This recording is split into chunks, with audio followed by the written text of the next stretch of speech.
Welcome viewers. இந்த வீடியோல மதுரையை எரித்த கண்ணகியோட வரலாறை பத்தி தான் பார்க்க போறோம். அதுக்கு முன்னாடி நீங்க இன்னும் தமிழ் ஹிஸ்டரி சேனலை சப்ஸ்கிரைப் பண்ணலனா சப்ஸ்கிரைப் பண்ணிக்கோங்க. கூடவே பக்கத்துல இருக்க பெல் ஐகானை கிளிக் பண்ணிக்கோங்க. டெய்லி போடுற வீடியோவை மறக்காம பாருங்க. வாங்க வீடியோக்குள்ள போலாம். மதுரையை எரித்த கண்ணகி அப்படின்னு சிலப்பதிகாரத்தெல்லாம் வரிகள்லாம் இடம்பெற்றிருக்கும். சிலப்பதிகாரத்தோட தலைவன் தலைவீர் பாத்தீங்கன்னா அவங்க கோவலன் கண்ணகி மட்டும் தாங்க. கோவலனோட மனைவியான கண்ணகி பாத்தீங்கன்னா அவளது சிறந்த ஒழுக்கத்தினாலும் கற்பினோட ஒரு இலக்கணமாகவும் பத்தினி பெண்களோட அடையாளமா திகழ்ந்து வரா கண்ணகி. ஒரு பெண்ணினோட தைரியம், ஆற்றல், ஆளுமை, திறன் அப்படின்னு பாத்தீங்கன்னா இந்த மொத்த பண்பிற்கும் அடையாளமாக வாழ்ந்தவள் தான் இந்த கண்ணகிங்க. தனது ஆசை காதல் கணவன் பாத்தீங்கன்னா தப்பே செய்யாத குற்றத்திற்காக தண்டிக்கப்பட்டதால மதுரை முழுவதும் முற்றிலுமா பாத்தீங்கன்னா எரித்த அந்த கண்ணகி காப்பியங்கள்லாம் அறியப்பட்டிருக்கா. ஐம்பெரும் காப்பியங்கள்ல பாத்தீங்கன்னா முதன்மையா இருக்கிறது இந்த சிலப்பதிகாரம் தாங்க. இதனை எழுதியவர் இளங்கோவடிகள். சிலம்பு கூட்டல் அதிகாரம் சிலப்பதிகாரம் அப்படின்னு கூறப்படுது. சிலம்பினோட மூலம் உருவான ஒரு படைப்பு அப்படின்றதால இதற்கு சிலப்பதிகாரம் அப்படின்னு பெயர் வந்திருக்கு. கோவலன் கண்ணகி திருமணம் பாத்தீங்கன்னா கோவலன் காவிரி பூம்பட்டினத்து பெரு வணிகன் மாசாத்துவானோட மகன் தாங்க இவரு. அவனது தந்தை பாத்தீங்கன்னா பெரிய வணிகர் அப்படின்றதால செல்வ வழி சிறப்பிற்குனா குறைவில்லாம வளர்ந்து வந்தா கோவலன். காவிரி பூம்பட்டினத்து பெரு மாநாயகனின் மகன் கண்ணகி இவளும் நல்ல பொருளாதாரம் மிகுந்த ஒரு வீட்டுல வளர்ந்து வரா.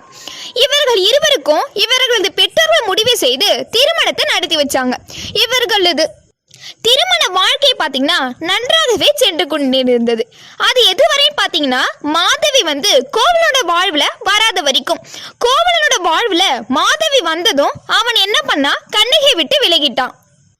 கோவலன் தடம் மாறிய தருணம் பாத்தீங்கன்னா கோவலன் கண்ணகி இவங்க இரண்டு பேருமே தங்களது இல்லற வாழ்வுல சந்தோஷமா இருந்தாங்க. இருந்த போதும் கோவலன் சிறு வயது முதல் ஒரு இசை பிரியன். அவனுக்கு பல இசைக்கருவிகளை கூட வாசிக்க தெரியும். இசைன்னு மட்டும் இல்லாம அவனுக்கு கலை அப்படின்றாலே ரொம்ப பிடிக்கும்.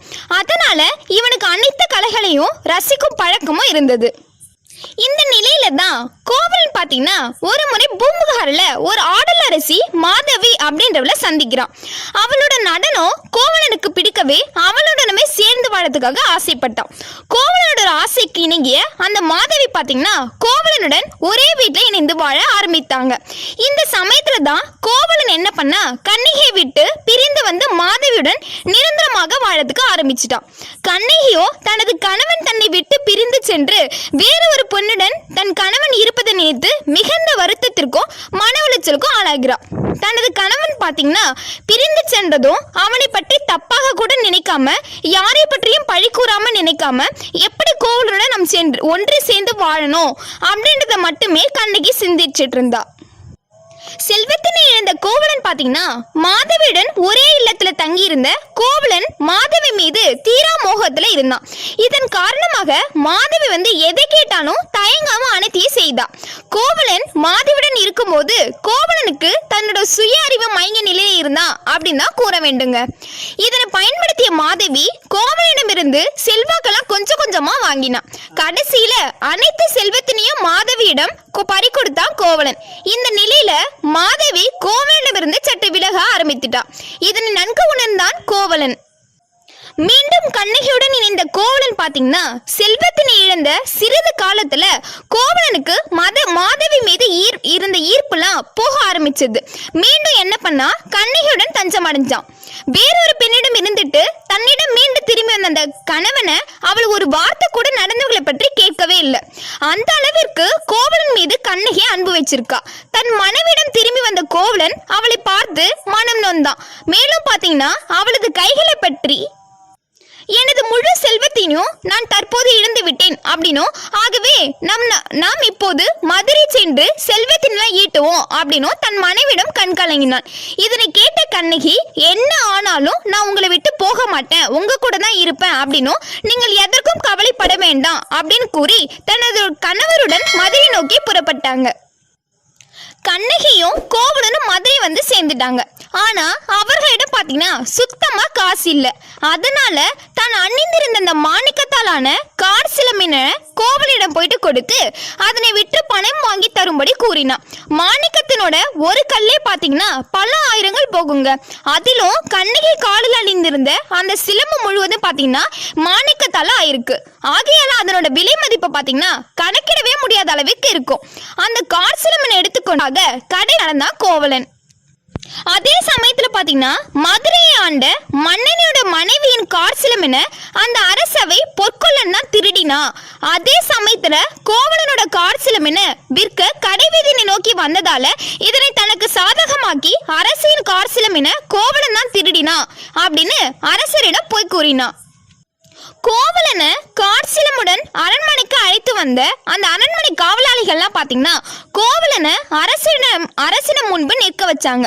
அப்போது கோவலன் பாத்தீங்கன்னா இந்த கார் சிலம்பு என்னோட மனைவி கண்ணகியுடையது அப்படின்னும் நாங்கள் அனைத்து செல்வத்தினையும் இழந்து மன வருத்தத்தோடு எங்களது இடத்துல இருந்து கிளம்பி செல்வம்லாம் ஈட்டத்துக்காக மதுரை வந்தோம் அப்படின்னு கூறினான்.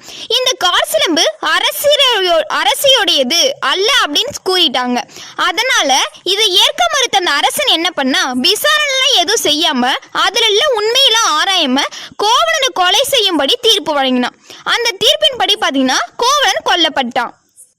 கோவலன் கொல்லப்பட்டது அறிந்த அந்த கண்ணகியோட கண்கள்ல கண்ணீர் ஊற்றெடுத்தது. அதோடு பாத்தீங்கன்னா கோபம் அனலா இருந்தது. அவள் அக்னி குழம்பு போன்று தன்னுடைய மற்றொரு கார் சிலம்பினை எடுத்துக்கொண்டு அரண்மனையை நோக்கி விரைந்து போனான். அரசவை அடைந்த கண்ணகி அரசன் முன்பு நின்று எந்த விசாரணையும் இன்று என்னோட கணவனை கொன்றது தவறு அப்படின்னு சீறினான். அப்புறம் பாத்தீங்கன்னா தனது மற்றொரு சிலம்பினை உடைத்து அதில் மாணிக்க கற்கள் இருப்பதை அரசர்களா காண்பித்தார். அரசினோட கார் சிலம்புல முத்துக்கள் மட்டுமே இருக்கும் அப்படின்றது உங்களுக்கு தெரியாதா அப்படின்னும் என் கணவன் கைகளில் இருந்த கார் சிலம்பினை கொண்டு வந்து உடைத்து பாருங்க அதுல மாணிக்க கற்கள் தான் இருக்கும் அப்படின்னு தனது கோபத்தெல்லாம் அரசரை நோக்கி முறையிட்டார். பிறகு அவளோட கூறியவாறே கோவலனோட கைகளில் இருந்த கார் சிலம்பினை உடைத்து பார்த்தா அதுல இருந்தது மாணிக்க கற்கள் தாங்க இருந்தது. அதனை கண்டு அரசனும் அரசியும் அதிர்ச்சி அடைந்தாங்க. தான் தவறான தீர்ப்பினை வழங்கி விட்டேன் அப்படின்னு இப்போதே என் உயிர் பிரியட்டும் அப்படின்னு கூறி கீழே விழுந்தா மன்னர் வந்து இறந்து போயிட்டான். என் கணவன் இல்லாத உலகில நான் இருக்கக்கூடாது அப்படின்னும் அரசன் அருகில் விழுந்து அரசியை தன்னோட உயிரை விட்டுட்டா. மதுரையை சாம்பலாக்கிய கண்ணகி பாத்தீங்கன்னா அரசனும் அரசியும் இறந்ததும் கண்ணகியோட கோபக்கணெல்லாம் தனியவே இல்லைங்க. கற்புக்கு பேர் போன பத்தினி அப்படின்றதால அவள் விடும் சாபம் பழிக்கும் அப்படின்றத அறிந்த கண்ணகி என் கணவருக்கு அநியாயம் இழைத்த இந்த மதுரை மாநகர் முழுவதும் தீங்கு இரையாகட்டும் அப்படின்னு சொல்லிட்டு சாபமிட்டு இருக்கா. பத்தினி விட்ட சாபம் பழித்தது. அவளோட சொல்படி பாத்தீங்கன்னா மதுரை நகர் முழுவதுமே கொழுந்து விட்டு எரிந்தது. மீண்டும் கோவலனிடம் சென்ற கண்ணகி பாத்தீங்கன்னா மதுரையை எரித்திட்டு அழுது கொண்டே சித்திரபொம்மை இல்லாதவள் போல நரமித்த கண்ணகி நடந்து அவளோட தாமரை பொற்பாதங்கள் முழுவதும் பாத்தீங்கன்னா குருதியால நனைந்தது. கடைசியில தற்போதைய கேரள மாநிலத்துல ஒரு பகுதியில இடுக்கி அப்படின்ற ஒரு மலை பிரதேசத்தை அடைந்தாங்க.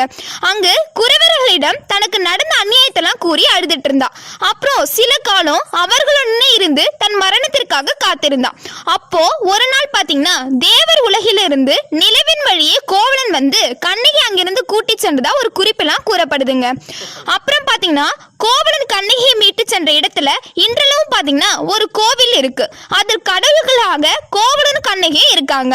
வருடத்திற்கு ஒரு முறை வரும் சித்ரா பௌர்ணமி அன்னைக்கு பாத்தீங்கன்னா அன்னைக்கு மட்டும் இங்கு இவர்களை தரிசிக்கிறதுக்காக மக்கள் எல்லாம் அனுமதிக்கப்படுறாங்க. கண்ணகி பாத்தீங்கன்னா கோவலனுடன் வானுலகத்திற்கு சென்ற இடத்துல கட்டப்பட்டதுதான் மங்களாதேவி கண்ணகி கோவிலுங்க. இப்போ பாத்தீங்கன்னா தமிழக கேரள எல்லையா இருக்க அந்த இடுக்கி மாவட்டத்தில் தாங்க இந்த கோவில் அமைந்திருக்கு. கண்ணகி அவர் ஆசைப்பட்ட வாழ்க்கை இங்கிருந்து கிடைத்ததால இங்கே வேண்டிக் கொள்ளும் அனைத்தும் நிறைவேறும் அப்படின்றது ஒரு நம்பிக்கையா நிலவுது. கண்ணகி நடந்து வந்த பாதையாக கருதப்படுற அந்த ஒற்றையடி பாதை பாத்தீங்கன்னா 6 கிலோமீட்டர் தூரத்துக்கு இங்க அமைந்திருக்கு. இன்றும் பாத்தீங்கன்னா பக்தர்கள்லாம் சின்ஷா பாதை வழியாக தான் சென்று கண்ணகியை தரிசிக்கிறாங்க. உங்களுக்கும் வாய்ப்பு சித்ரா பௌர்ணமி அன்னைக்கு நீங்களும் இந்த கோவிலுக்கு போயிட்டு தரிசித்து பயன்பெற்று வாருங்கள். ஓகே ஃப்ரெண்ட்ஸ், இந்த வீடியோ உங்களுக்கு பிடிச்சிருந்தா லைக் பண்ணுங்க, ஷேர் பண்ணுங்க அண்ட் மறக்காம சப்ஸ்கிரைப் பண்ணுங்க. தேங்க்யூ.